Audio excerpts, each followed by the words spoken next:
Now at 5, new charges filed for the man who confessed to shooting an Amazon driver in Southwest Missouri. Plus, with the recent plane crashes in the U.S., many travelers are dealing with flight anxiety. We take a look at how people should tackle those fears of flying.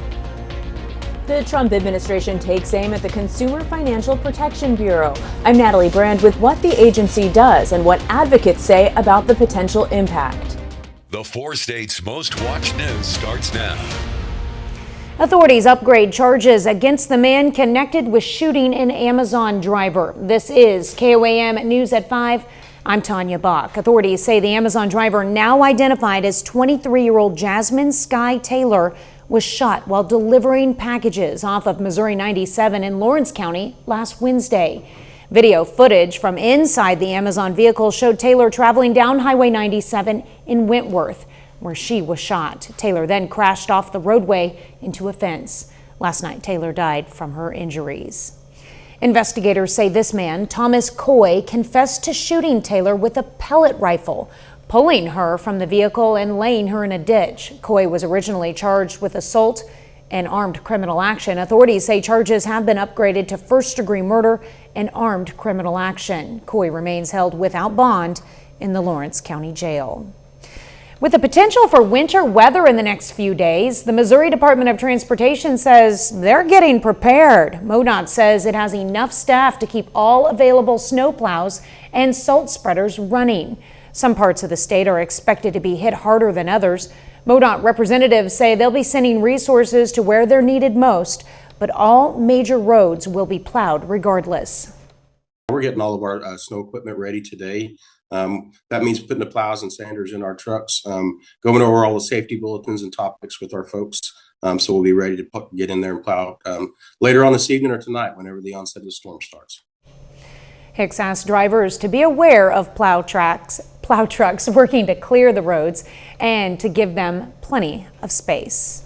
Well, Chief Meteorologist Doug Heddy joins us with more on what you can expect tonight.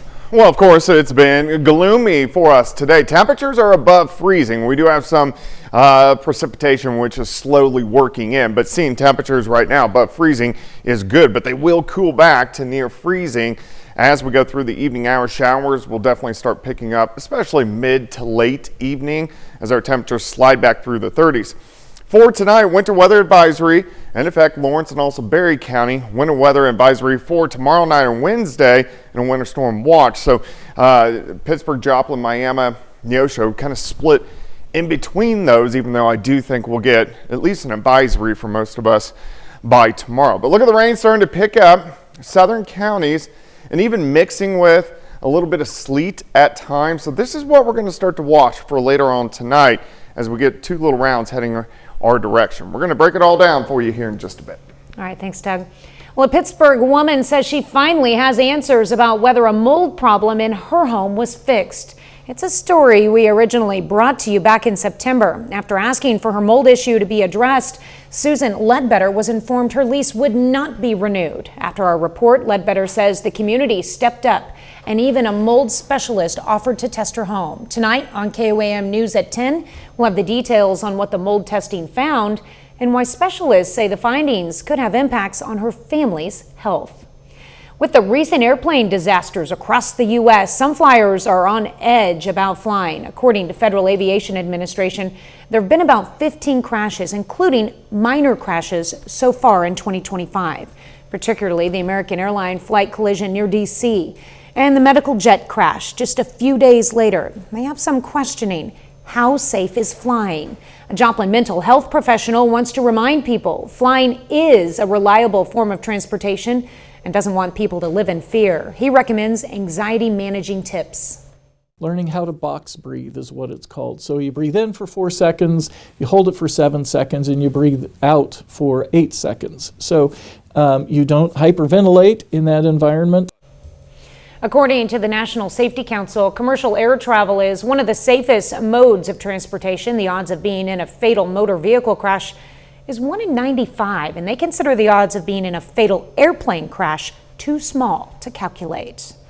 The National Treasury Employees Union files a lawsuit to stop the Trump administration from shutting down the Consumer Financial Protection Bureau, aimed at protecting consumers from predatory banks. This move is part of Trump's Department of Government Efficiency, which seeks to reduce the size of the federal government. Natalie Brand has more from the White House.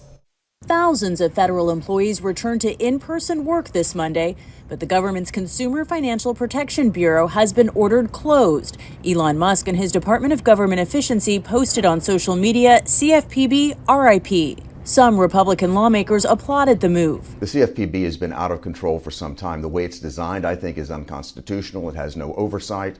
It's been basically a reckless agency that's been allowed to go way beyond any mandate that I think was originally intended. Congress established the Independent Watchdog Bureau in the wake of the Great Recession of 2008. That crash was caused in large part by subprime predatory lending that happened all across the United States. Dennis Kelleher, president of the advocacy group Better Markets, says since its creation, the CFPB has been a key ally for consumers. In just 14 years, that agency has returned over $20 billion to more than 200 million ripped off Americans in all 50 states. The move follows similar Trump administration actions to try and make cuts at USAID, the Agency for International Development, which helps distribute foreign aid. Friday, a federal judge blocked the administration from placing more than 2,000 staffers on administrative leave until at least February 14th. In a separate case, a federal judge hears arguments in Boston today on the administration's buyout offer presented to around 2 million federal employees. The White House says the offer still stands with a midnight deadline, while unions argue it's unlawful. Natalie Brand, CBS News, the White House. The government says more than 65,000 workers have accepted the buyout so far. Well, still ahead, whether it's cheddar, Swiss, American, or brie, cheese shares one major element: milk from an animal. But that could be changing as more startups try to reinvent the wheel in the lab, producing products that melt, stretch, and ooze like traditional dairy. We're going to take a look. But first, in Health Watch, collisions in football can trigger much more than a headache. Blows to the head can cause not only concussions, but permanent brain damage. We're going to show you what the National Football League is doing to make the game safer. Flu cases are surging in the U.S. The latest info from the CDC shows doctor visits for flu illnesses have reached the highest level since 2009. CBS News chief medical correspondent Dr. John LaPook stresses in any given year, up to 41 million people can get the flu and over 50,000 could die from the virus. If you have some sorts of symptoms, how do you know if it's the flu versus just common cold? Well, in general, the cold symptoms are from the neck and above. The sore throat, the cough, the runny nose, and all that stuff.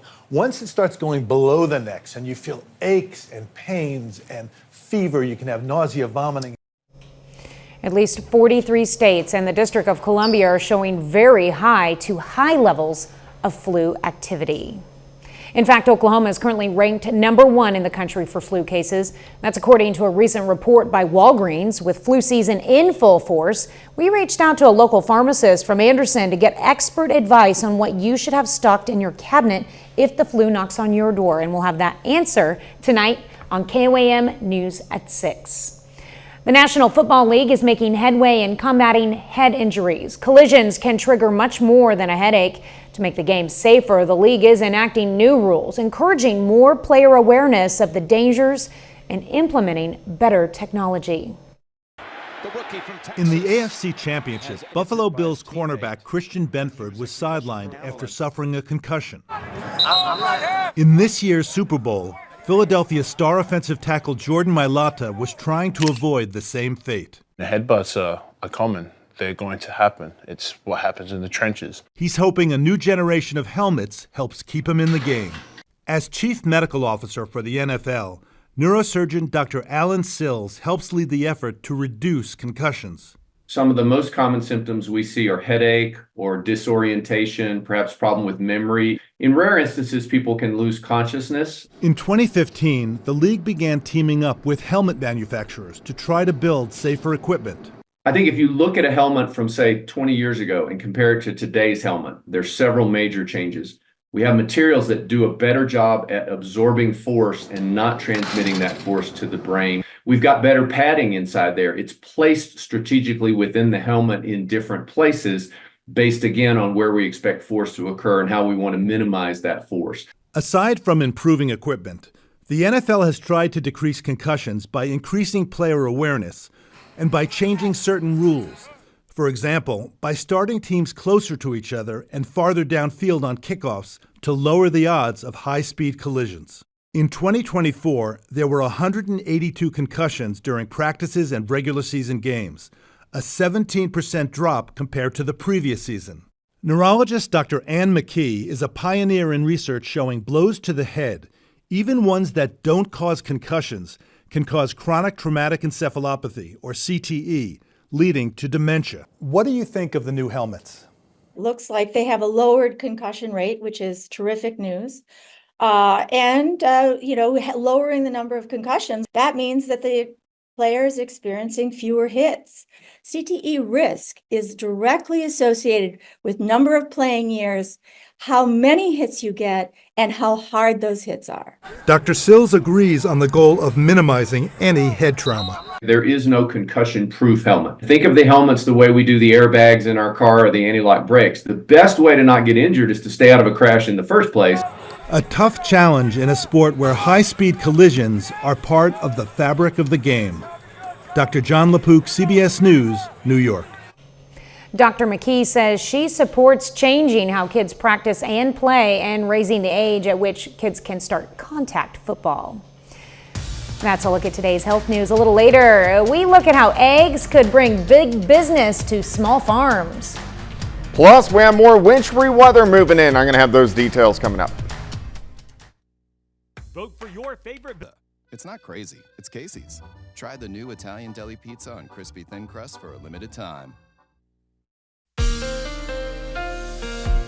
Well, it turned out to be another gloomy one for us today, or at least during the afternoon. We had some sunshine during the morning hours. It was pretty nice. Clouds have thickened up over the past several hours, which you can see on our Indigo Sky Casino and Resort Tower Cam. This is just outside of Seneca, Missouri, but we have two storm systems that we are going to be tracking really over the next 48 hours or so. Through the evening, temperatures slide back through the 30s, showers develop. You can see we're getting closer to that freezing mark. So we are going to get some wintry weather. We have a mess out there right now. We have winter weather advisory in the purple. Blue is a winter storm watch. This is for tomorrow night. We have a winter weather advisory for tonight, but mainly our southeastern counties. But all of us will at least get something little as we go through the next 24 hours. Look at the rain increasing to our south. In the higher elevations of the Ozark Mountains, we are getting a little bit of sleet, which is mixing in a little bit of snow in northeastern parts of Oklahoma. And there is some lightning. You can see some lightning bolts being detected. So if this switches over to sleet and snow, it's going to come down pretty heavy. But this will start to work in as we go through the next several hours. I don't anticipate huge issues because the temperatures are above freezing. The roads are warmish. But still, we may have a few slick spots out there a little bit later on tonight. Then our next storm system is brewing out across the Pacific Northwest. All right, let's go through time. Tonight, showers increasing, some sleet mixing in. This is 11 p.m., so if it can come down heavy enough, it can make the roads a little bit slushy. Through tonight, some periods of very light sleet, and then most of this is out of here by morning. However, tomorrow we are going to have some snow showers and sleet showers. Overall, I don't think it's going to be a big deal, but there are going to be some which are going to be working through, so just be careful on the roadways. Tomorrow night, that's when things start to get a little bit more interesting. Stronger system moving in, sleet and snow developing after midnight, mainly north of I-44. South of I-44, you're going to get thunderstorms. So that means we're going to have thunder sleet, we're going to have thunder snow working through, but that I-44 corridor is pretty close to the cutoff. But north of I-44, the sleet and snow is going to come down at a very big clip. And then we have periods of light snow after 9 a.m. on Wednesday, especially north of I-44, and then all rotating out of here after we get into about 3 or 4 p.m. on Wednesday. All right, for us tonight into tomorrow, So this is going to be for the light sleet, light snow. We are going to have some minor impacts, so just be careful on the roadways. But again, I'm not anticipating any big issues. We'll see how it kind of comes down as we go through the evening. Now let's go to Tuesday night and Wednesday. Because of so much sleet, 1 inch of sleet is equivalent to about 5 inches of snow. So we're going to go under 2 inches of sleet and snow, then much heavier amounts once you get into our northern counties where you will be all snow. So it's about the same amount of wintry precip, just some of you will be getting ice, some of you snow, and some of you just rain. All right, so a little tricky for the next few days. 36 tomorrow, 32 on Wednesday, 28, so it's going to be cold on Thursday. Yeah, not even get above freezing. I don't like that. Don't like it at all. All right, thanks, Doug. Well, coming up, considering starting your own chicken coop to offset the rising price of eggs, what you need to know. I know the importance of hiring the best agents. I'll take a photo of your house and post it on the World Wide Web. Next, I have the experience and the tools to expose your home to the most buyers and get you the most money. go to forest.reach. Topping today's Consumer Watch, with the price of eggs soaring, some may be tempted to raise chickens to supply their own eggs at home. However, that's easier said than done. The Wisconsin Farmers Union says a chicken coop can run several hundreds of dollars. There's also additional costs like feeding the chickens and purchasing warming equipment. And it takes 5 to 6 months before chicks can even lay eggs. Experts say an alternative to raising your own chickens could be to buy eggs from a local farmer. I don't think my dog would like it if I raised chickens. Whether it's American, cheddar, Swiss, or brie, cheese shares one major element: milk from an animal. But that could be changing as more companies look to shred the rule book in the lab. CBS's Tina Kraus reports from London. People have been churning out cheese for thousands of years with one key ingredient: milk from an animal, often a cow. But scientists inside this London laboratory are trying to reinvent the wheel by ditching the dairy. This is the lab that looks at making cheese melt, stretch, and ooze like traditional dairy. Yvonne Nagaraja is the CEO of Better Dairy and says his company is duplicating centuries-old cheese recipes with 21st century technology. The only difference in our case is that there is no cow involved and it's sustainable.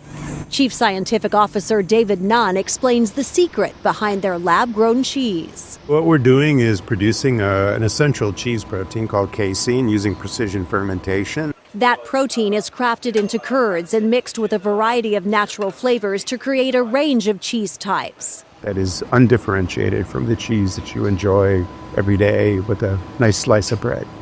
Better Dairy is not alone. Several other startups are looking to revolutionize the cheese aisle. And more than a dozen companies are making meat in the lab by cultivating animal cells and then growing them. 2 U.S. companies have received federal approval, but there's been pushback, with Florida and Alabama banning the sale of lab-grown meat. Better Dairy is aiming to get governments to approve their process in the next 3 years. Our benchmark of success is traditional cheese. We want products that taste like the original that comes from a cow.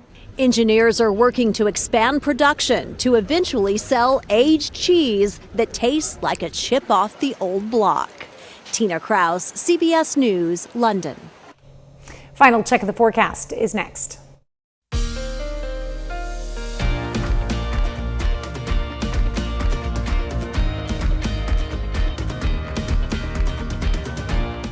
Closed captioning is brought to Orville Scott, a 4-state hero. Up next on the CBS Evening News, how inflation is hitting communities in unexpected ways. And then on KOAM News at 6, following a number of airplane crashes, travelers are concerned about how safe it really is to fly. We've got tips to help fight your flying fears. Plus, Oklahoma is currently at the top of the list in the U.S. for flu cases, what you need to have in your medicine cabinet. And 4 players from Neosho High School's football team officially signed to continue their playing careers at the next level. Stay with us for the CBS Evening News and then KOAM News at 6. The weather. Yeah, so rain picking up as we go through the evening hours, showers across the region, mixing with some sleet and some light snow late tonight into tomorrow morning. Minor impacts on the roadways. The bigger system moves in late tomorrow night into Wednesday morning. We should have, we're right on that rain snow line, but we should have thunder snow in the area. So that's pretty cool too. Thunder snow. Yeah. That's cool. Well, thank you for joining us. The CBS Evening News is next. And of course, we'll be right back here for KOAM News at 6. And we'll see you then. Have a great evening and an even better tomorrow.